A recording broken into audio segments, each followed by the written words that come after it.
Was game week 1 a disaster for you like me?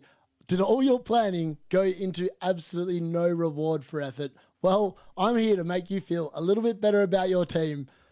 Let's just talk about what that game week was and why we shouldn't be panic after the first game week. And look, honestly, this is the very worst first ever game week I've ever had, ever playing FPL. I actually can't believe how bad my team was and how good it looked on paper. But essentially, these things can happen, and I'm here to break it down for you. Before we go anywhere though, please smash a like on the video if you're enjoying the content. Leave me a comment of how your game week's gone. Surely it's gone better than mine.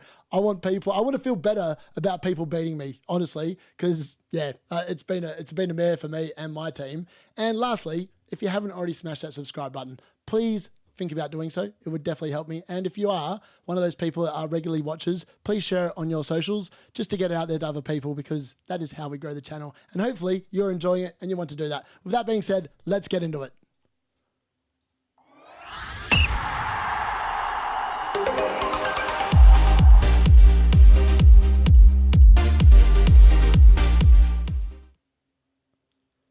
So let's have a look at my team, and we're just going to break it down. And look, there's no pretty way of saying it other than the fact that they sucked.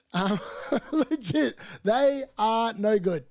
Look, honestly, on paper, when I went into this game week, I knew it was a risk taking on Salah, and I knew it was a risk taking on Haaland. Now, after Friday night, and Gakpo getting 7 points and Salah only getting 8. And let's be honest, Salah looked like he was on track to get 2 points for the majority of that game until right at the end where Bournemouth literally just switched off and it was some horrible defending.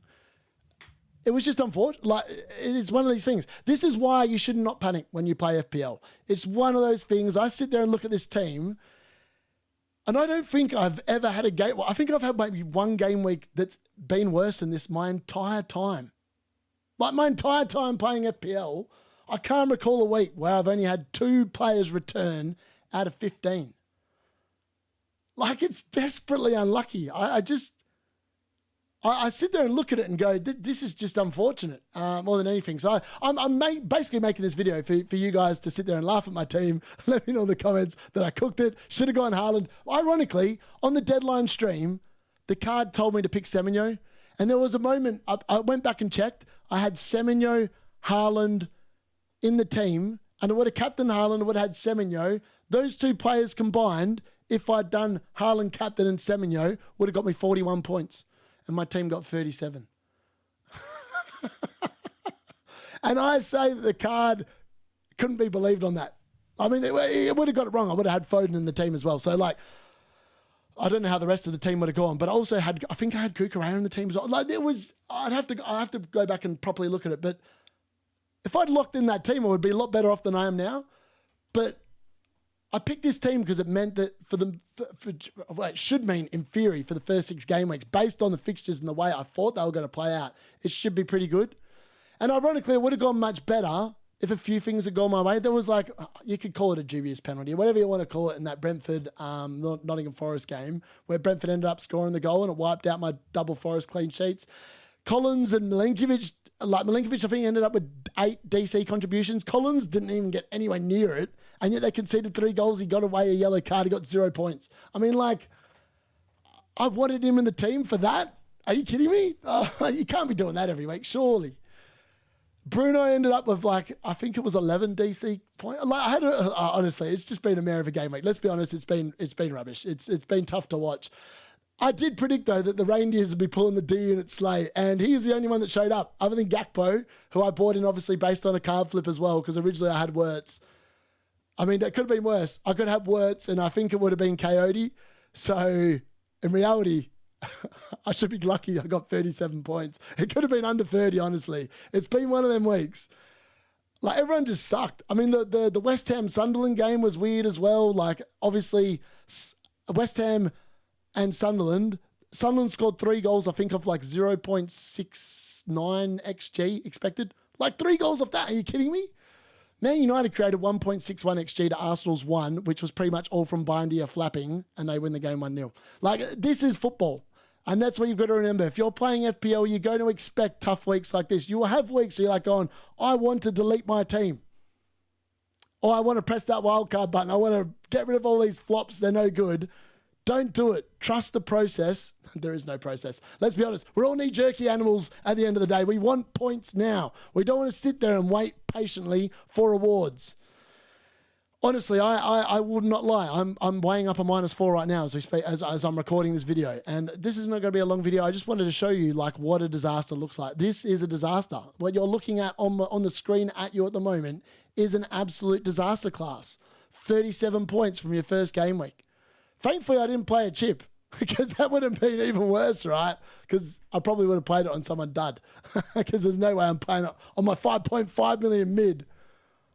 It's hard to believe I've spent that much money in the midfield and forward line and I've had 2 returns out of 8 of those players.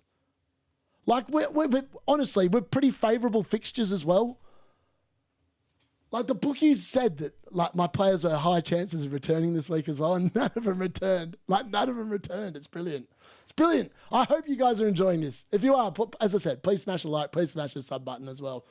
We will get back into normal game week programming tomorrow. I'm going to review every game week as well. Tomorrow's video might be a little bit different. It's just going to be me solo, but ideally, I'm hopefully trying to get Monday's videos is going to be like a reaction to the game week. So I'm going to cover all the games and the points and who looked good, who didn't look good. Tomorrow it will just be me. But hopefully over the coming weeks, I'll be able to get someone on to do it with me as like a pod. I'm going to talk to FPL Nightmare because he's also had a very similar week to me. He's been exceptionally unlucky. He captained Jared Bowen. I mean, at least I beat him by 1 point in that decision. But me and him have just been unlucky. Like, our teams on paper look super good. We've spent the money around. Just none of them have returned.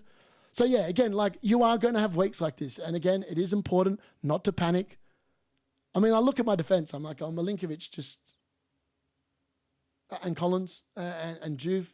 Juve could have scored in that Sunderland game in the first half. He just didn't really hit it that well. But he was taking up positions, and that's why I bought him. Dorgu hit the post, but he would have been last man on my bench. It would have been very jammy to get a goal and have 10 points sitting last man on my bench. But he'll be starting against Fulham, I can tell you that much. De Kuyper, 96 minutes, ruled out. A lot of people are going to be copping that. They would have been starting him on field, and he had his clean sheet ruled out in the 96th minute. I mean, that's just peak FPL.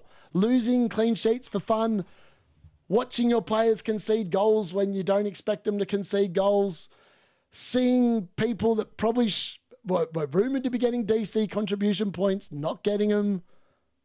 I don't know what I feel about the DC points as well. Like, watching the games and people sitting there, like, and the WhatsApp chat group are brilliant. Like, they keep me grounded a little bit, and people sitting there counting them up, like having a look at the app to see how many are on. Well, I don't even know what they're counting, to be honest with you. It just, yeah, I can't get excited about it. The more I think about it, I understand why they put the DC points in.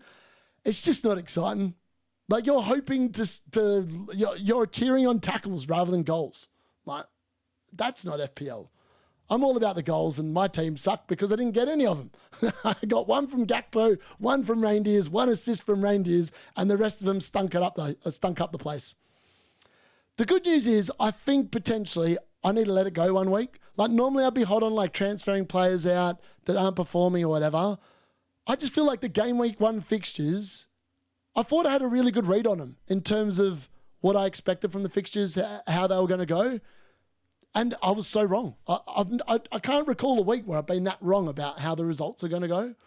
So I feel like that probably played a large part into how my team performed as well, because I thought the results are going to go much differently. So again, that's one of those things. But yeah, look at it. Juve 1 point, Sells 2 points. Didn't even get a save point because, like, that's how bad Brentford were going forward, really. Milinkovic 2 points because of that clean sheet wipeout. Collins, no points. Conceded 3 goals in the first half. Gave away a yellow card. No DC contributions. Thank you. Saka, 3 points. Palmer, 3 points. I mean, both of them were pretty invisible. I spent 20.5 million and neither of them did nothing. They didn't even look like doing anything. Saka potentially could have had an assist towards the end of that game, but in reality, he was pretty invisible. But again, the fixtures this week. Saka's got Leeds. Palmer's got West Ham. We don't know how Leeds are going to go tomorrow night, but West Ham were conceded goals. Maybe I'll be fine. Game week 2, I'll get 100 points and I'll be sweet, and I'll be averaging about 65 points a week. One can only hope, right? One can only hope. Gakpo was good, but will he be good against Newcastle? Newcastle surprised me this week, but he was pretty good. Gakpo, I still don't understand how you didn't get the bonus point instead of Salah, but it is what it is. Reindeer's goal and assist look unbelievably good value. I think if you don't own him, you probably need to buy him. He's the one player that if you don't have in your team, I'd move forward this week. That's my honest advice on that one. He's dirt cheap, 5.5 million for his ceiling. I still don't understand how he didn't get a bonus point either. You get the goal and assist, definitely clear man of the match, and he doesn't get a bonus point. There's something wrong with that system. Bruno, he played a deeper role. There was a couple of times where I thought like he was going to get an assist. He played some good balls.